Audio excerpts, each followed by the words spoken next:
وما ينطق عن الهوى ان هو الا وحی یوحی، میرا رسول اپنی طرف سے کچھ نہیں کہتا، جو کہتا ہے میری طرف سے وحی ہوتی ہے۔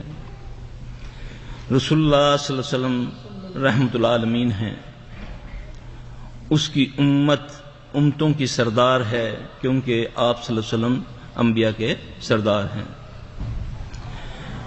اس کے باوجود اس وقت المیہ یہ ہے کہ پوری دنیا کے اندر اگر کوئی زیر عتاب ہے تو وہ مسلمان ہیں۔ جس کے پاس مال ہے وہ بھی آزمائش میں ہے، جس کے پاس بھوک ہے وہ بھی آزمائش میں ہے۔ اس کی وجہ کیا ہے؟